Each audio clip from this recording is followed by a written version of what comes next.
मुंबईतल्या नामांकित पेपरमध्ये ही बातमी छापून आली होती की एकूण 54 एकर जमिनीमध्ये 19,000 घरं बांधण्यात येणार आहेत गिरणी कामगारांसाठी। आणि तसंच या जानेवारीमध्ये म्हणजे 2024च्या जानेवारीमध्ये पनवेलमध्ये 2,500 घरं तयार आहेत गिरणी कामगारांना देण्यासाठी। नक्की काय प्रकार आहे, कोणत्या पेपरमध्ये बातमी छापून आली होती आणि यामध्ये नक्की काय गोम आहे, चला जाणून घेऊया। सुरुवात करूया आजच्या व्हिडिओला। नमस्कार, मी कृणाल दळवी तुमच्या सगळ्यांचं स्वागत करते दळव्यांचं झील या यूट्यूब चॅनलच्या एका नव्या कोऱ्या एपिसोडमध्ये। आज असं आहे घराकडेच, आज ऑफिसला जाऊ की नाही त्यामुळे आज हैसूनच व्हिडिओ।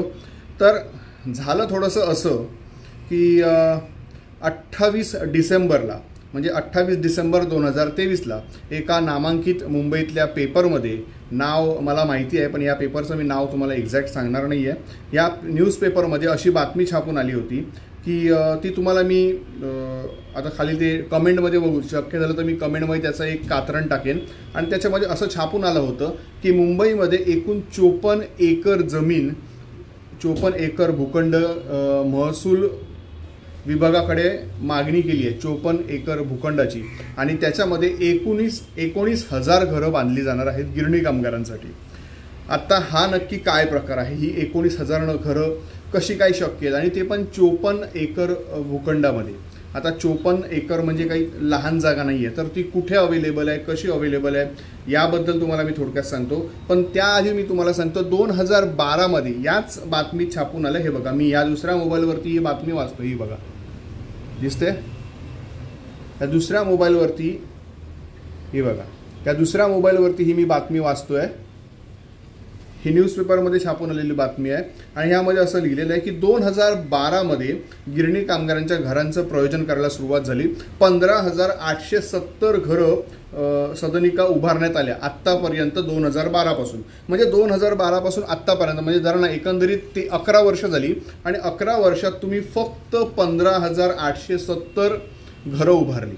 म्हणजे 11 वर्षात 15,000, अजून गिरणी कामगार आहेत 1.5 लाख, मग किती वर्ष लागतील यांना? 100 वर्ष? हा एक विचार करण्याचा भाग आहे।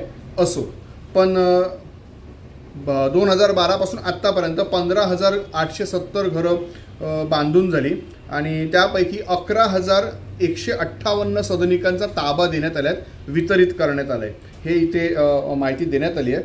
तसंच याने इथे काय सांगितलं, जसं मी तुम्हाला मगाशी म्हणालो होतो एकूण 54 एकर जागा भूखंड ताब्यात घेण्यात येत आहे। तर त्याचं काय लॉजिक आहे, तर ठाण्यातील उत्तर शीव येथे ठाण्यातील उत्तर शीव येथे 27 एकर, कल्याण येथील रायते येथे 2.5 एकर, गौरीपाडा येथे 2 एकर आणि हेदुटणे येथे 23 एकर अशी एकूण टोटल 54 एकर भूखंड असा निश्चित करण्यात आलेला आहे। म्हणजे बघा 27 आणि 2.5 28 29 29.5 30 31 हां आणि त्याच्यानंतर 20 हां म्हणजे अंदाजे 54 एकर, बरोबर ना? तेवढेच झाले ना? आता गणित चुकेल, 30 40 50 हां म्हणजे 54 54.5 एकर अशा प्रकारात असा भूखंड निश्चित करण्यात आलेला आहे असं यांनी सांगितलं आहे। आणि त्याच्यामध्ये 19,000 घरं बांधली जाणार आहेत। एकूण भूखंड काहीतरी 90 का 97 एकरचं आहे, प्रिंटिंग क्लिअर नसल्यामुळे ते दिसत नाही आहे, तर तेवढा 90 एकरचा भूखंड आहे। आणि त्यापैकी 54 एकर भूखंड प्रत्यक्ष गृहनिर्माण योजनेसाठी उपलब्ध असल्याचं म्हाडातील एका उच्च पदस्थाने सांगितलंय, असं इथे स्पष्ट म्हटलंय। आणि याबद्दल आपले उपमुख्यमंत्री देवेंद्र फडणवीस यांनी सुद्धा तत्वतः मान्यता दिलेली आहे, असं इथे नमूद केलेलं आहे एका न्यूजपेपरमध्ये। ही बातमी हे बघा पूर्णपणे छापून आलेली होती, दिसते तुम्हाला? आता आपण दुसऱ्या बातमीकडे वळूया। अजून एक बातमी छापून आली होती दुसऱ्या एका, माफ करा ही छापून नाही आली होती, ही ऑनलाईन पोर्टलवरती होती, एका नामांकित न्यूजपेपरच्या ऑनलाईन पोर्टलवरती होती आणि त्याचं सुद्धा मी तुम्हाला स्क्रीनशॉट दाखवतो। हे बघा, दिसतंय नाव? हां बघा दिसेल, हां दिसलं नाव? तर ही बातमी होती लोकमतच्या ऑनलाईन पोर्टलवरती। त्यांनी काय म्हटलंय बघा, पनवेल येथे कोनमध्ये 600 ते 800 घरं आणि रांजणोळी कोल्हे प्रकल्पातील 2,521 घरं जानेवारी महिन्यात गिरणी कामगारांना मिळणार आहेत। आता हे माझे शब्द नाही, तर हे मी वाचतोय, जसं लिहिलंय तसंच्या तसं वाचतोय।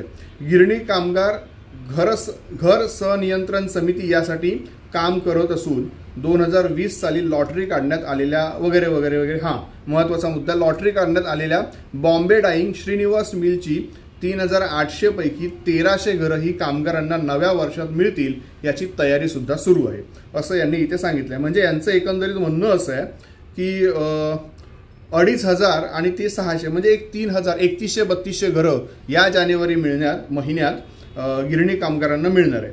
आता ह्या 2 बातम्या 2 न्यूजपेपरमध्ये आलेल्या होत्या आणि मी त्या पूर्ण खात्रीपूर्वक पहिला चेक केल्या आणि मग त्या तुमच्यापर्यंत सांगितलं. बाकी इतर त्याच्यामध्ये बरंच काय मी लिहिलेलं आहे, पण मी हे जे महत्त्वाचा मुद्दा आहे त्याच्याबद्दलच तुमच्याशी बोलणार आहे.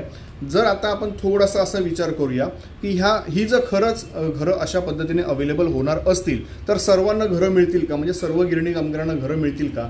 म्हणजे 19,000 घरं हा आकडा खूप मोठा आहे, पण सध्याचे कामगार 1.5 लाख त्याहूनही जास्त आहेत, त्यामुळे तो आकडा त्याहूनही मोठा आहे. बरं, 54 एकर जमीन मिळणं, मग त्यासाठी लागणारे डॉक्युमेंट ॲप्रूव्ह करणं, त्यासाठी लागणारं सर्व परवानगी देणं, मग त्या प्रोसेस होणं, आपल्याकडे तुम्हाला माहिती आहे कामं काय स्पीडने होतात. आणि जर आता जसं त्यामध्ये म्हटलं होतं की आपले उपमुख्यमंत्री देवेंद्र फडणवीस यांनी मान्यता दिलेली आहे तत्वतः, म्हणजे त्यांनी तत्वतः ते ॲक्सेप्ट केलेलं आहे, परंतु ते तत्वतः प्रत्यक्षात उतरण्यापर्यंत बराच मध्ये गॅप पडतो आणि मग बरेच निर्णय बदलले जातात, बऱ्याच गोष्टी बदलल्या जातात, जे ह्या आधीसुद्धा आपल्याला पाहण्यात आलेलं आहे. सर्वच गोष्टीमध्ये आपण फक्त विचार करूया गिरणी कामगारांच्या गोष्टीमध्ये. सो गिरणी कामगारांचा जर आपण विचार केला तर त्यासाठी सुद्धा घेतलेले निर्णय वेळोवेळी बदलण्यात आलेले आहेत. सो हे कितपत शक्य आहे, कितपत खरं आहे याबद्दल थोडासा मनात डाऊट आहे. दुसरं तुम्हाला मी उदाहरण देतो. काय झालं होतं की हे जी डॉक्युमेंट सबमिट करण्याची प्रोसेस चालू आहे, या प्रोसेसमध्ये ना लोकमतनेच एक बातमी छापली होती की ही डॉक्युमेंट सबमिट करण्याची शेवटची तारीख 16 डिसेंबर आहे.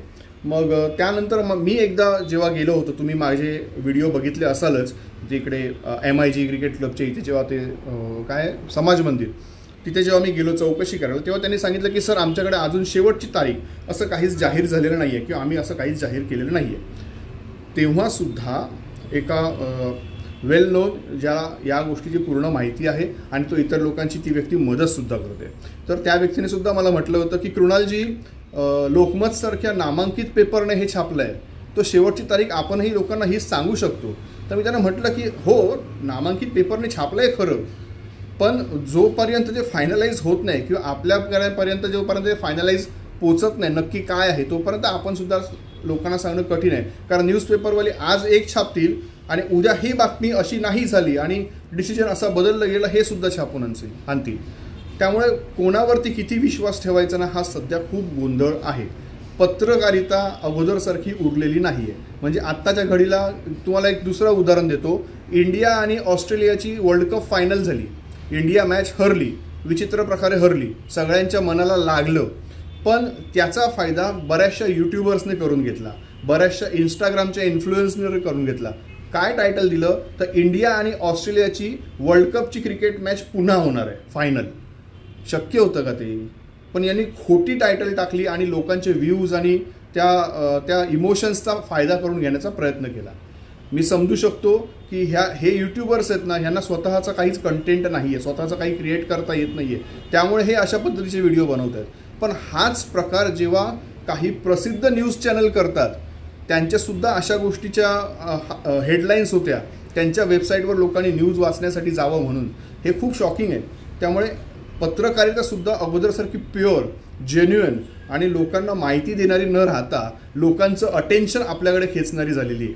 त्यामुळे आपण सर्वांनी काय करायला पाहिजे ना, आपल्या डोळ्याने जे दिसतंय, आता असंही म्हणणं कठीण आहे कारण सध्या आर्टिफिशियल इंटेलिजन्सचा जमाना आहे, AI चा जमाना आहे, त्यामुळे डोळ्याने तुमच्या जे दिसेल तेच खरं आहे हे सुद्धा म्हणणं कठीण आहे.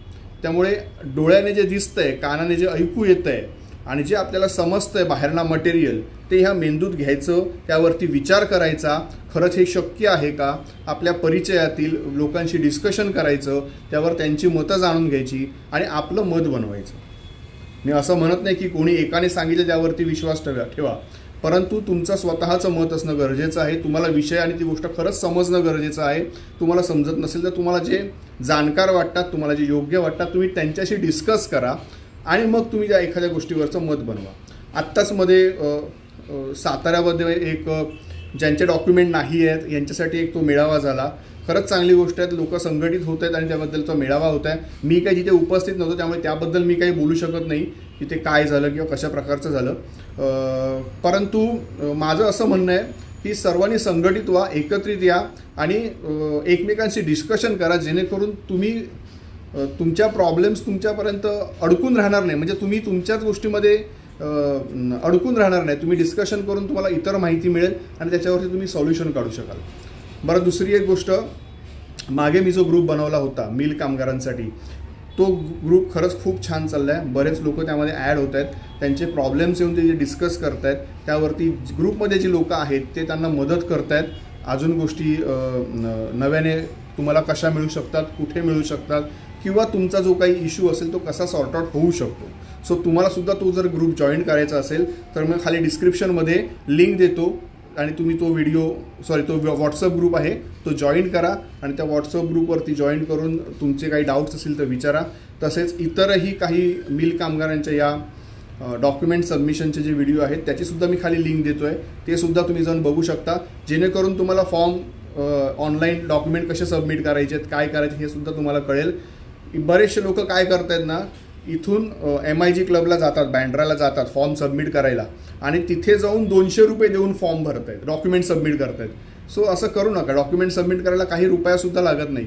तुम्हाला जर काहीच कळत नसेल, तुमचा नातू, तुमचा मुलगा, तुमच्यासोबत कोणच नसेल आणि तुम्ही हे केलात ना, तर मी समजू शकतो, कारण तुम्हाला त्यातलं काहीच ज्ञान नाही आहे. पण ज्यांना समजतं त्यांनी आळसापोटी, वेळ वाचवण्यापोटी असं करण्यापेक्षा थोडं तुम्ही त्याच्यात लक्ष घाला आणि थोडं तुम्ही ते करा. माहिती देण्यासाठी, मदत करण्यासाठी आम्ही आहोतच. तर तुमची इन्व्हॉल्वमेंट राहील, तर तुम्हाला गोष्टी कळतील. कारण तुम्ही आज काहीतरी दुसऱ्याकडनं करून घ्याल आणि उद्या परत काहीतरी प्रॉब्लेम झाला किंवा गोष्टी नव्याने घडल्या किंवा काही वेगळं करावं लागलं तर तुम्हाला पुन्हा शून्य माहिती असणार. तर असं करू नका. स्वतः जागृत राहा आणि इतरांना सुद्धा जागरूक करा. चला आता इथेच थांबूया, भेटाया पुढच्या एका व्हिडिओमध्ये. आता बहुतेक ना गावात जातलं आहे तर गावचे व्हिडिओ तुमका बघू गावतीतच आणि मिलबद्दल काय माहिती तुमका मी कळवेनच. चला आज हेच थांबाया, भेटाया पुढच्या एका व्हिडिओ माहिती असं बघत राहा. दळव्यांचो झेल.